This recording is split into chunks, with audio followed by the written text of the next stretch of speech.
insane, right? Like yesterday, off the top of my head, Apollo Kage versus Sonics. Any other tournament, that is a top 8 match, like a winner's semis, a loser's quarters match. Like they'd be playing for 5th place, 4th place. We've seen them in Coinbox Grand Finals. Yes. We've seen it. But here at SmashCon, that was winners round 1 of top 128. Gosh, can't believe it, but you know what, man? We're getting into it right away. This is MkLeo versus Onin. This is a set that we've been dying to see all weekend. I feel like right now the biggest discussion in the Smash community is Steve, right? How good is this character? Should he be banned? Things like that. And we haven't really been seeing on stream a lot of Leo versus Steve. So this is going to be a great showcase about how the best player in the world can handle this character. And not only this character, but one of the best of that character. Yeah, the thing that people have been talking about is, the only time on stream that Leo has fought a high or top level Steve was at Collision 2022 when he faced off against D-Dog. He won pretty solidly there, but he hasn't had to face off against a Steve since then. He does believe that Byleth does very well in this matchup, as do a couple Steve mains that I was talking to, but this is the true test, right? And already off the bat, Onin has gold tools. He's found himself a little bit of a lead, and Leo is just scrambling to avoid all of these hitboxes being thrown. The anvils, the minecarts, it's all coming at him, but he finds his purchase, and now he's looking to take down Onin's first stock. Barely misses, and the up smash connects. Leo goes down first. That was a fantastic weight as well coming in from Onin for that up smash, but retaliation coming in from Leo, of course, to bring this now to a brand new game here. 2 stocks is looking like Smash 4. The old commentary cliche, but true, it rings here in this match.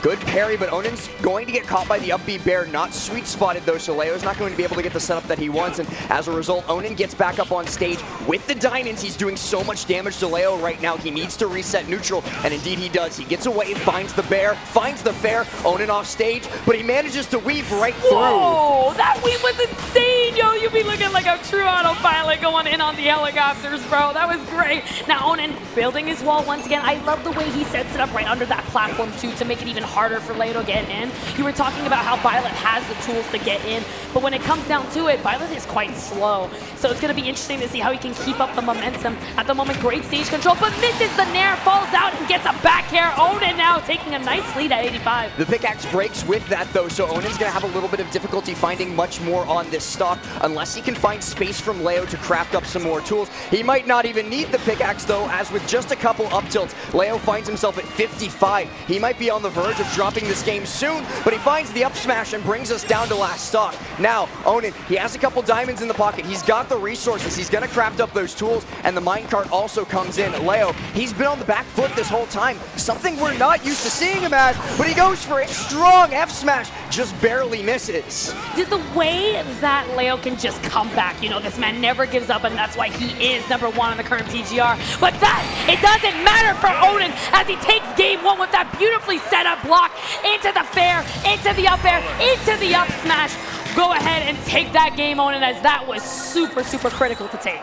The set's not over though. Onin still has a lot more work to do if he wants to get the upset over Leo. He's got to take 2 more games, and that's never easy in the face of somebody like Leo. The adaptations are going to come out. Maybe even the character swaps are going to come out. Leo has so many at his disposal, but he's sticking to the Byleth right here and now, at least for game number 2. We're going to go into it. Looks like the bans were Kalos and Final Destination. The venue for our next game is going to be Hollow Bastion. Let's see what Leo can do with a different platform layout and a little bit less space for Onin to work with. I very much agree with this stage. People tend to call it as the Final Destination, but with a platform. So it is a great idea for the counterpick when those flat stages were kind of cut off. And if we really talk about Leo, and you were mentioning his adaptations and the way he does go in, if we look at his top 32 run, right? I mean, he was 3-1 against Vitality.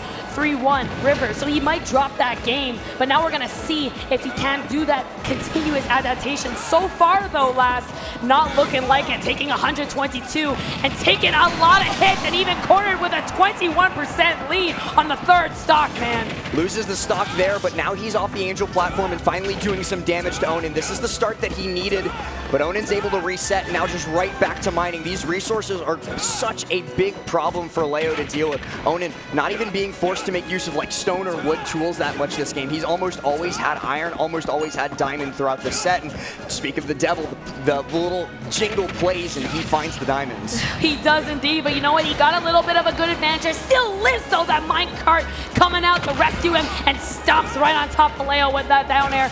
All right, a back air coming in from Leo, maintaining stage control, super important, just kind of poking out Onin and catching these jumps and forces of habits.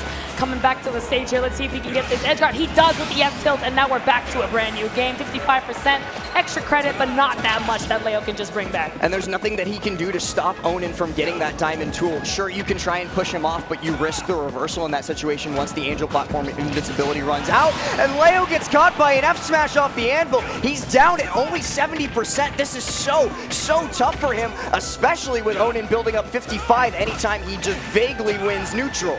Oh yeah, it's looking a little rough, but if someone can bring it back, it definitely is Leo. The percent kind of racked up there. It's a whole stock lead, but it is far from over. If we get that adaptation, again with the down air, Onin playing more of a defensive game now, making sure Leo comes to him. If you have the lead, man, you got no reason to go in. You just gotta let him go. You're gonna keep on crafting. This should be a down air. It is not. Okay, the regrab though, this is something, and that's not gonna be an untechable situation. Leo gonna drop another game to Onin. It is now 2-0. Onin, he's on the verge. He's almost there. He just has to take one more game. This is where Leo makes his money. We've all heard the legends. We've all heard the stories. The myths. The myths, the legends, everything. If it happens, it'll be here. So Onin has to prevent game 4. I'm actually very surprised we're seeing still the Byleth. I was very much I thought it would be Aegis. Me too. I was kind of ready for the Aegis to come out, but you know what? Leo's up there, we're not, so he knows a little bit better in this case. He feels that something is there for him to adapt with Byleth, and I feel like he does have a good game plan, but the execution has just not been there yet, so maybe he can just have to wake up a little bit, adapt a little bit sooner, and just take this out. If he can get that game 4, that would be fantastic, but already starting off the bat, Onin with the 49. Yeah, the early percent wood tool combos are very difficult for Leo to deal with. Wood has the lowest SDI modifier of any of Steve's tools, so if you get caught at low damage, you just have to hold that. There's not much you can do. Onin, 81% on Leo, pretty much untouched himself. He's looking for the setup on ledge, and that's the shield break. Down goes Leo's first stock. I need that clip printed, labeled, framed on my window. I know my brother would appreciate that. That was absolutely fantastic play. Recognize that that shield was low, and he's not even finished last. 86% already rounded up just in our short discussion.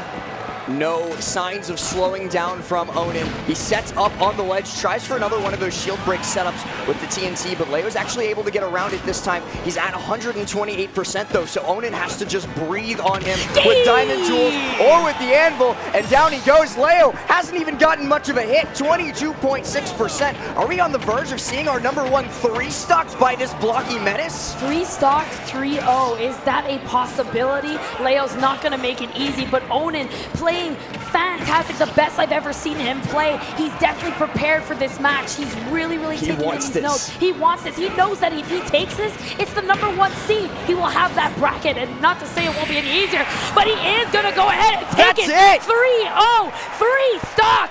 Onin showing the power of Steve at Super Smash Con 2022. Can we please see that clip one more time? I need to see it to believe that first stock. That was absolutely incredible. Look at this setup over here, last, okay?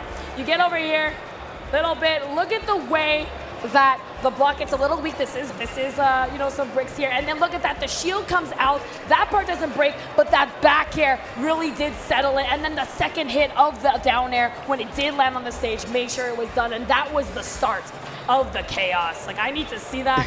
We're gonna, like, I want to draw. I've been wanting to use this thing It's just a continuous onslaught from Onin, right? Like, okay, you think it's gonna end with the anvil, you think it's gonna end with the bear. No, it just keeps on coming. So much pressure on the shield, and eventually it's just going to snap. The back air comes through there at the end, and Onin closes it out as, like you said, the #1 Steve, and we all kind of saw it coming, right? Like, Leo, he's really good, but he just got matchup checked over and over and over and over throughout that set. And by the end of it, he just looked lost. Onin looked incredibly confident. Onin looked vicious. He wanted that with all of his heart, and he's gonna move on. You had too much fun with that tablet. Look, we might man, need to take that away from you. You give me a pen. I gave you a pen. And you gave me the tablet. And I never gotten to use this.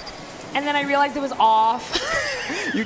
I told you had to make sure that the I know, little blue light was on. I really wanted to see it, and I just couldn't do it. But you know what? It's all good. That was a great opening set. That is top 32 against SmashCon.